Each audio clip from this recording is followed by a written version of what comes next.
আমাদের জীবনের উন্নতির ক্ষেত্রে জ্যোতিষশাস্ত্র মতে যে প্ল্যানেটটিকে সবথেকে বেশি গুরুত্ব দেওয়া হয়েছে সেই প্ল্যানেটটিকে নিয়েই আজ আমি আপনাদের সঙ্গে আলোচনা করব, অর্থাৎ রবি। তো এই রবি আপনার কেমন রয়েছে, রবি শুভ অবস্থানে রয়েছে নাকি অশুভ অবস্থানে রয়েছে, আপনি বুঝবেন কিভাবে? এটি নিয়েই আজ আমি আপনাদের সঙ্গে একটি দীর্ঘ আলোচনা করে নেব। তো বেশি কথা না বাড়িয়ে চলে আসি মূল আলোচনায়। তো দেখুন, এই রবি আপনার শুভ নাকি অশুভ এটা জানার পূর্বে এটা জানা প্রয়োজন যে রবির কারকতাটা কি, অর্থাৎ রবি কি কি জিনিসকে ইন্ডিকেট করে। তো দেখুন, এই যে জ্যোতিষশাস্ত্র, এই জ্যোতিষশাস্ত্রতে যে ৯টি প্ল্যানেটের কথা বলা হয়েছে, এই ৯টি প্ল্যানেটের মধ্যে সর্ব আদি যে প্ল্যানেটটাকে বলা হয়, অর্থাৎ সর্বপ্রথম যে প্ল্যানেটটাকে বলা হয়, অর্থাৎ বাকি সমস্ত প্ল্যানেটের আগে যে প্ল্যানেটের উদ্ভব হয়েছে সেটি হচ্ছে রবি। অর্থাৎ রবি যেহেতু সমস্ত গ্রহের আদি, এই কারণে রবিকে কিন্তু আদিত্য বলেও সম্বোধন করা হয়েছে। এই কারণে রবি গ্রহের অপর নাম হচ্ছে আদিত্য। তো অনেকেই জানেন যে দেখবেন রবি প্লাস বুধ এক ঘরে থাকলে বলে বুধাদিত্য যোগ। ওই বুধ প্লাস আদিত্য অর্থাৎ বুধ প্লাস রবি, অর্থাৎ রবির আরেক নাম হচ্ছে আদিত্য। তো এই যে রবি গ্রহটা, এই রবি গ্রহটা তো সকল উৎসের ভিত্তি, অর্থাৎ সকল যা কিছু সৃষ্টি হয়েছে তার মূলে কিন্তু এই রবি রয়েছে। তার মানে বুঝতেই পারছেন যে রবির কতটা গুরুত্ব রয়েছে এই জ্যোতিষশাস্ত্রতে, আমাদের জীবনের ক্ষেত্রে এর গুরুত্ব কতটা। তো এরপর আমি আলোচনা করব রবি জ্যোতিষশাস্ত্র মতে কি কি জিনিসকে ইন্ডিকেট করে। না, আমাদের জীবনের যে মান, সম্মান, যশ, প্রতিপত্তি, সুনাম, এগুলো কিন্তু রবি দিয়ে থাকে। অর্থাৎ এই রবি যদি কারোর খুব ভালো থাকে তাহলে কিন্তু তার দেখবেন যে সমাজে একটা নাম থাকবে, অর্থাৎ মানুষ তাকে গুরুত্ব দেবে। সে নিজের একটা আইডেন্টিটি তৈরি করতে পারবে সমাজে, অর্থাৎ তার মাধ্যমেই তাকে মানুষ চিনবে, তার নিজস্ব একটা পরিচয় থাকবে। ঠিক একইভাবে রবি যদি কারোর খুব খারাপ থাকে তাহলে দেখবেন যে তাকে সেইভাবে মানুষ গুরুত্ব দিচ্ছে না, তার নিজস্ব আইডেন্টিটি সেইভাবে তৈরি করছে না। মানে তার বাবা মায়ের থ্রো দিয়ে বা তার বাড়ির লোকের থ্রো দিয়ে তাকে মানুষ চিনবে, তার নিজস্ব কোনো আইডেন্টিটি থাকবে না রবি যদি খুব দুর্বল থাকে। রবি যদি খুব ভালো থাকে তাহলে দেখবেন সেই জাতক বা জাতিকা যেই হোক না কেন, সে কিন্তু নেতৃত্ব দেওয়ার যে ক্ষমতা, নেতৃত্ব দেওয়ার যে গুণ, সেটা তার মধ্যে প্রচুর পরিমাণে থাকবে। অর্থাৎ মানুষ তাকে একসেপ্ট করবে, অর্থাৎ তার কথাকে গুরুত্ব দেবে। সে একটা কথা বললো, সেই কথাকে যে মান্যতা দিবে মানুষ, এটা কিন্তু রবি থেকেই দেখা হয়ে থাকে। রবি যদি খুব ভালো থাকে সে জীবনে কিন্তু অবশ্যই প্রতিষ্ঠিত হতে পারে, অর্থাৎ সে নিজের চেষ্টায় নিজের জীবনে সে উন্নতি অবশ্যই করতে পারবে রবি যদি কারুর খুব শুভ অবস্থানে থাকে। রবি অনেক ক্ষেত্রে আমরা বলে থাকি যে রবি সাধারণত যে সরকারি চাকরি এটা দিয়ে থাকে রবি, এটা কিন্তু পুরোপুরি ঠিক নয়। সরকারি চাকরি অবশ্যই রবি দিয়ে থাকে, কিন্তু সেই সাথে আরো কিছু প্ল্যানেটকেও কিন্তু দেখা প্রয়োজন। রবি যেটা দিয়ে থাকে সেটা হচ্ছে জীবনের প্রতিষ্ঠা, অর্থাৎ প্রতিষ্ঠা যে শুধুমাত্র সরকারি চাকরির মাধ্যমেই হয় ব্যাপারটা কিন্তু এমন নয়। প্রতিষ্ঠা বিভিন্ন মাধ্যমে হতে পারে, সেটা সে চাকরির মাধ্যমে হতে পারে, সেটা তার ব্যবসার মাধ্যমে হতে পারে, সেটা তার অন্যান্য পেশার ক্ষেত্রেও হতে পারে। অর্থাৎ মেন হচ্ছে জীবনের প্রতিষ্ঠা, জীবনের প্রতিষ্ঠা কিন্তু দিয়ে থাকে রবি। আবার দেখবেন রবি যদি খুব ভালো থাকে, সে খুব ভালো গান বাজনা শিল্প সত্তার প্রতি তার যে আগ্রহ, এটা কিন্তু দিন দিন বাড়তে থাকে। অর্থাৎ সে কিন্তু খুব আর্টিস্ট হয়ে থাকে, অর্থাৎ সে ওই ভালো ছবি আঁকতে পারবে, হয় ভালো খেলাধুলা করতে পারবে, হয় ভালো সে গান করতে পারবে। মানে তার মধ্যে ক্রিয়েটিভিটি থাকবে, এটা কিন্তু নিয়ে আসে রবি। রবি নিয়ে আসে প্রভুত্ব করার ক্ষমতা, কারোর উপর নিজে ছড়ি ঘুরাবো, এটা কিন্তু নিয়ে আসে এই রবি। অর্থাৎ যে আমি কারোর কথা শুনবো না, অর্থাৎ আমার মাথার উপর আমি কাউকে উঠতে দেবো না, কিন্তু আমার কথা আমি অন্যজনের উপর খাটাবো, এটা কিন্তু রবি নিয়ে আসে। তো এই কারণে কিন্তু রবি প্রভাবিত ব্যক্তির মধ্যে কিছুটা অহংকারও চলে আসে। এই রবি কিন্তু যার মধ্যে বেশি পরিমাণে রবির প্রাধান্য থাকবে তার মধ্যে কিছু না কিছু হলেও একটু অহংকারও কিন্তু চলে আসে, এতে কিন্তু জ্যোতিষশাস্ত্রতে বলা হয়েছে। অর্থাৎ রবি প্রাধান্য ব্যক্তির মধ্যে এই গুণগুলো কিন্তু থাকে। সে সবসময় চাইবে ব্র্যান্ডের জিনিস পরতে, অর্থাৎ সে কমা জিনিস তার কখনোই পছন্দ হবে না। রবি যার যত প্রবল তার কিন্তু সেই জিনিসগুলো নিয়ে আসবে। অর্থাৎ সে সবসময় চাইবে ভালোভাবে থাকতে, অর্থাৎ সমস্ত জিনিসটাই তার খুব ভালো চাই, এটা কিন্তু নিয়ে আসে রবি।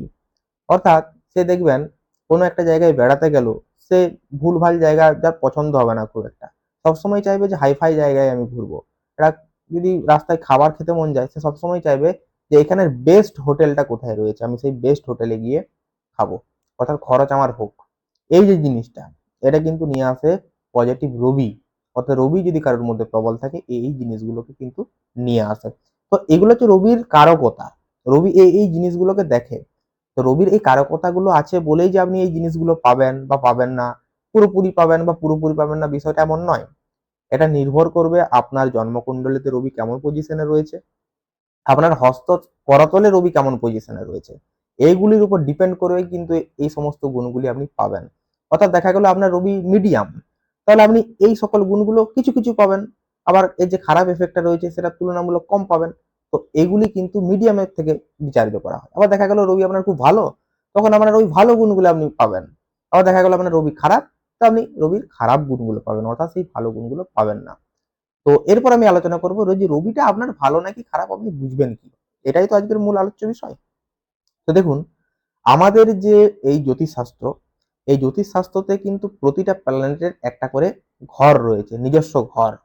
তো একটা জিনিস আপনারা খেয়াল করে দেখবেন যে আমরা যখন নিজের বাড়িতে থাকি তখন যে স্যাটিসফাই হই, আমরা যখন অন্য একজনের বাড়িতে যাই সেই আত্মতুষ্টি কিন্তু আমাদের মধ্যে থাকে না। যতই সেটা রাজবাড়ি হোক না কেন, সেটা অট্টালিকা হোক না কেন, কিন্তু আমার যে নিজের যে বাসা বা নিজের যে বাড়ি, সেখানে থেকে যে আমি স্যাটিসফাই ফিলটা করব, সেটা কিন্তু অন্যের বাড়িতে আমি পাবো না।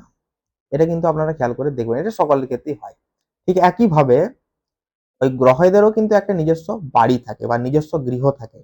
সেই ঘরে যখন সেই গ্রহটা বসে থাকে তখন কিন্তু সে প্রসন্ন থাকে, অর্থাৎ সে সবসময় শুভ ফল দেওয়ার চেষ্টা করে। ঠিক একইভাবে সে যখন নিজের ঘরে না থেকে কারোর শত্রু গ্রহে, মানে শত্রু ঘরে যদি কোনো গ্রহটা বসে যায়, সেরকম আমাদের যেমন শত্রু রয়েছে না, যে ও আমার শত্রু, সে আমার শত্রু, সে আমার বন্ধু, ঠিক গ্রহেদেরও কিন্তু একই, যে কোন গ্রহ কোন গ্রহের শত্রু, কোন গ্রহ কোন গ্রহের বন্ধু, এটা কিন্তু আসলে যদি বলা হয়েছে। তো রবির শত্রু শনি, এরপরে দেখা গেল এই রবিটা শনির ঘরে বসে আছে, তো সেই রবিটা কি ভালো ফল দেবে? আপনারা একবার বিচার করুন তো, সে তো স্যাটিসফাই নয়। একই শত্রুর ঘর, অন্যের ঘর, তাহলে সে কিন্তু দুর্বল হয়ে গেল রবি। রবি কিন্তু শুভ ফল দিতে পারবে না। ঠিক একইভাবে নিজস্ব ঘরে যে গ্রহই থাকুক না কেন শুভ ফল দিয়ে থাকে। অর্থাৎ রবি যদি জন্মকুষ্ঠিতে নিজের ঘরে বসে থাকে, সেই রবি কিন্তু অবশ্যই শুভ ফল দেবে, অর্থাৎ সেই রবিকে কিন্তু শুভ হিসেবে ধরা হবে। তো এরপর আপনারা প্রশ্ন করতে পারেন যে রবির নিজের ঘর কোনটা, আমরা বুঝবো কেমন করে? তো দেখুন, রবির নিজস্ব ঘর হচ্ছে সিংহ রাশির ঘর। অর্থাৎ জ্যোতিষশাস্ত্রতে যে 12টি রাশির কথা বলা হয়েছে বা 12টি ঘরের কথা বলা হয়েছে, এই 12টি ঘরের মধ্যে 5 নম্বর ঘর, অর্থাৎ এই যে সিংহ রাশির ঘর যেটা, এ হচ্ছে রবির নিজের ঘর। রবি যদি কারোর জন্মকুষ্ঠিতে বা জন্মকুণ্ডলিতে দেখেন যে সিংহ রাশির ঘরে, নিজের ঘরে সক্ষেত্রস্থ হয়ে বসে আছে, তাহলে আপনি বলতে পারেন যে রবিটা আপনার জন্য শুভ, পজিটিভ। রবি আপনার নেগেটিভ ফল দেবে না। যতই সেটা দুস্থানগত হয়ে যাক না কেন, যদি সেটা দেখা গেল যে কারোর অষ্টমেও বসে আছে বা দ্বাদশেও বসে রয়েছে, তাহলে কিন্তু সেই অষ্টম বা দ্বাদশের যে অশুভত্ব সেটা নষ্ট করে দেবে নিজের ঘরে থাকার কারণে। অর্থাৎ নিজস্ব ঘরে রবি থাকা খুবই শুভ। এটা হলো 1 নম্বর পয়েন্ট।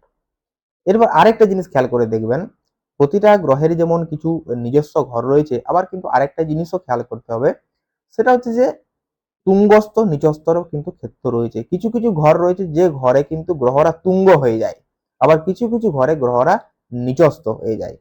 তো যদি দেখেন যে রবিটা আপনার তুঙ্গস্থ হরস্কোপে বা জন্মকুণ্ডলিতে, তাহলেও বুঝে যাবেন যে রবি ফুল পাওয়ারে আছে, রবি আপনার জন্য শুভ। অর্থাৎ দেখা গেল যে রবি আপনার মেষ রাশির ঘরে বসে রয়েছে, আর মেষ রাশি হচ্ছে রবির তুঙ্গ ক্ষেত্র, অর্থাৎ যে প্রথম ঘরটা। তো রবি যদি কারোর তুঙ্গ থাকে, তাহলে সেই রবিকেও কিন্তু শুভ হিসেবে ধরা হয়। তো আপনার জন্মকুষ্ঠিতে কি রবি তুঙ্গ অবস্থানে রয়েছে, অর্থাৎ মেষ রাশির ঘরে কি রবি বসে রয়েছে? অর্থাৎ যাদের বাংলার বৈশাখ মাসে জন্ম, তাদের রবি কিন্তু এই মেষ রাশির ঘরে বসে থাকে। অর্থাৎ বৈশাখ মাসে যদি কারোর জন্ম হয়, তাদের রবি কিন্তু তুঙ্গ অবস্থায় থাকে। তো আপনার কি বৈশাখ মাসে জন্ম? আপনি দেখুন, যদি আপনার বৈশাখ মাসে জন্ম হয়, তাহলে রবি আপনার তুঙ্গস্থ অবস্থায় রয়েছে, অর্থাৎ রবিটা আপনার জন্য পজিটিভ। ঠিক একইভাবে যদি কারো ভাদ্র মাসে জন্ম হয়, তো এই ভাদ্র মাসে জন্ম হওয়ার কারণে রবি কিন্তু সক্ষেত্রস্থ, অর্থাৎ সিংহ রাশির ঘরে বসে থাকে।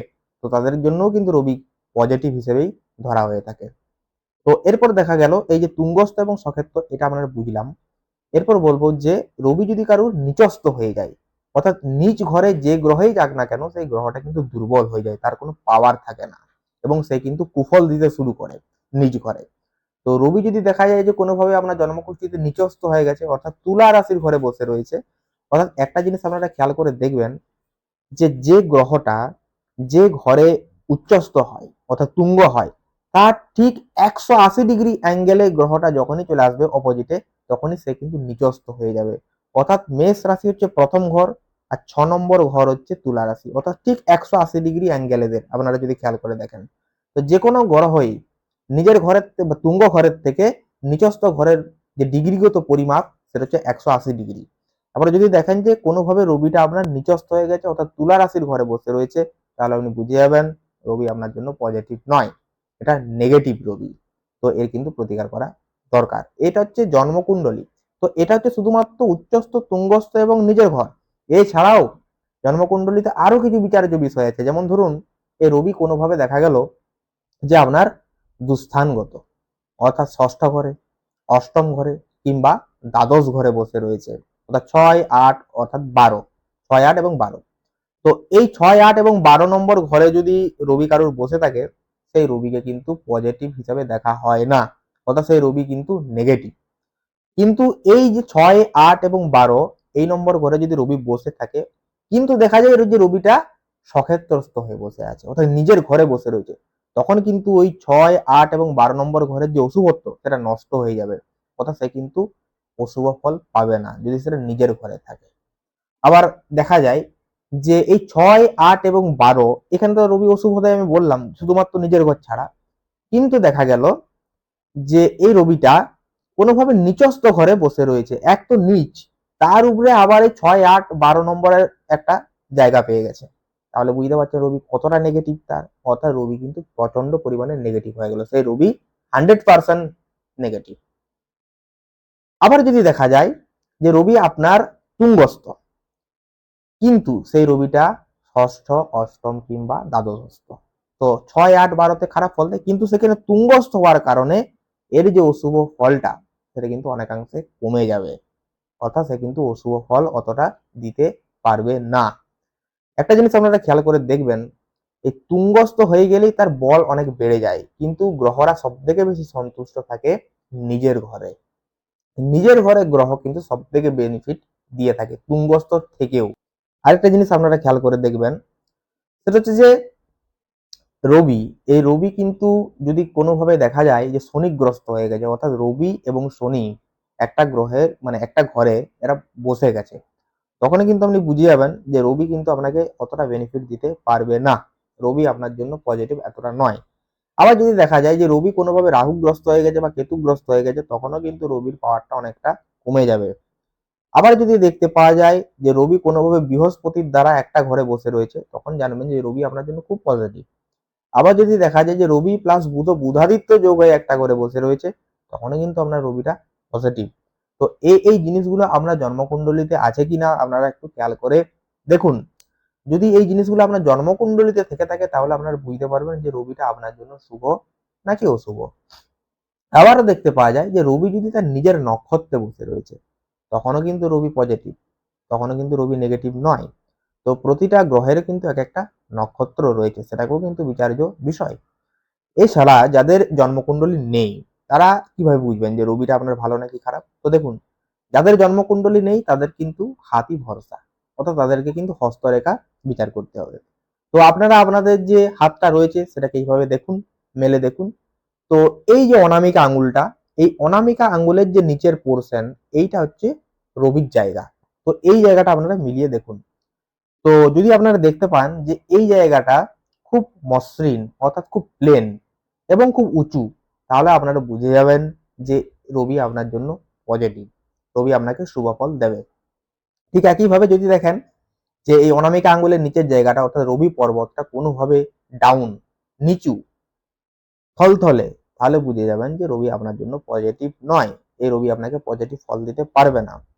আবার যদি দেখতে পাওয়া যায় যে রবিতে কোনো কাটাকাটি রয়েছে, অর্থাৎ খুব রেখা এসে আড়ি আড়ি রেখা এসে প্রচন্ড পরিমাণে সেখানে কেটে দিয়েছে, তাহলেও বুঝে যাবেন যে রবি আপনার জন্য পজিটিভ নয়। ঠিক একইভাবে যদি দেখতে পাওয়া যায় যে এই রবিতে আপনার সান লাইন রয়েছে সুস্পষ্ট এবং খুব মোটা, তাহলে বুঝে যাবেন যে আপনার কিন্তু রবিটা পজিটিভ। কিন্তু এখানে একটা টুইস্ট আছে, আপনার হাতে সানলাইন ধরুন আছে, কিন্তু সে সানলাইনকে একটা আড়ি রেখা এসে কেটে দিয়েছে, তখন কিন্তু সে সানলাইনের যে শুভত্বটা সেটা কিন্তু অনেকাংশে কমে যাবে।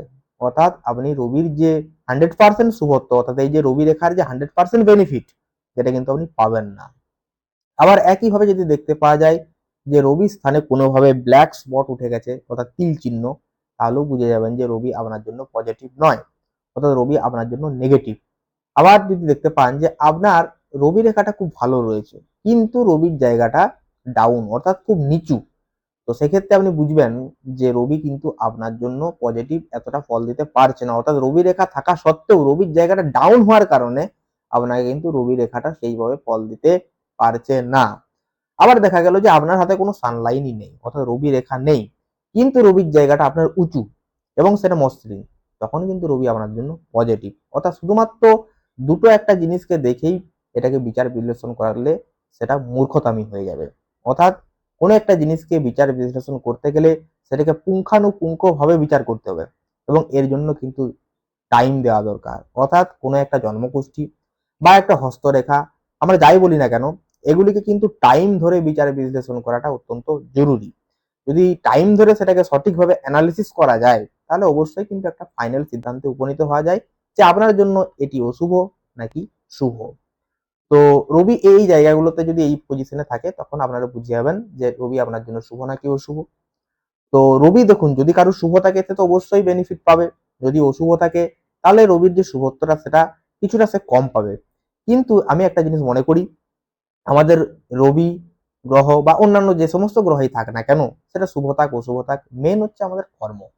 আমরা যদি আমাদের কর্মকে ঠিক না করি, আমার যতই গ্রহ ভালো থাকুক না কেন, আমি কিন্তু জীবনে উন্নতি করতে পারবো না। তো আপনারা জানেন যে আমি রিসেন্ট একটা ভিডিও বানিয়েছিলাম যে আপনার হাতে এই সমস্ত রেখা থাকলে আপনার উন্নতি কেউ আটকাতে পারবে না। এই নিয়ে আমি একটা দর্শকদের অনুরোধেই কিন্তু ভিডিও বানিয়েছিলাম। তো সেখানে দেখলাম অনেকেই অনেক রকম কমেন্ট করেছে। তো সেই সকল বন্ধুদের উদ্দেশ্যে আমি একটা কথা বলবো যে যাদের হাতে সেই সমস্ত চিহ্নগুলো রয়েছে, সেটা তো অবশ্যই ভালো চিহ্ন, এগুলো আপনাদেরকে সাপোর্ট দেবে, কিন্তু সেই সাথে আপনাদেরকে কিন্তু পরিশ্রম করতে হবে। আপনার হাতে যদি এই সমস্ত রেখা থাকে অথচ আপনি পরিশ্রম না করেন, তাহলে এই সমস্ত রেখা কিন্তু আপনাকে কখনোই হেল্প করবে না, আপনার জীবনে কখনোই উন্নতি হবে না যদি না আপনি নিজে পরিশ্রমী হন। আবার যাদের হাতে এই সমস্ত রেখা নেই, তাদেরও ভেঙে পড়ার কিছু নেই। কারণ আমাদের যে হস্তকরতল, হাতের রেখা, এগুলো কিন্তু চেঞ্জ হয়। কিসের মাধ্যমে চেঞ্জ হয় না, আমাদের কর্মের মাধ্যমে। অর্থাৎ আমরা যদি সঠিকভাবে কর্ম করি, সঠিক অধ্যাবসায় পালন করি, সঠিক সিদ্ধান্ত গ্রহণ করি, তাহলে কিন্তু আমাদের হাতের রেখা অবশ্যই চেঞ্জ হবে, এবং তখন আপনারা দেখবেন আপনাদের হাতে এই শুভ চিহ্নগুলো ধীরে ধীরে গড়ে উঠছে। তাই আপনারা কেউ বিচলিত হবেন না, কেউ ভয় পাবেন না। আপনারা আপনাদের কর্মের দিকে মনোযোগ দিন, দেখবেন ভাগ্য অটোমেটিক্যালি মসৃণ পথে এগিয়ে চলছে। তো আশা করছি ভিডিওটা ভালো লেগেছে। দেখা হচ্ছে পরের ভিডিওতে। সকলে ভালো থাকুন, সুস্থ থাকুন। ধন্যবাদ।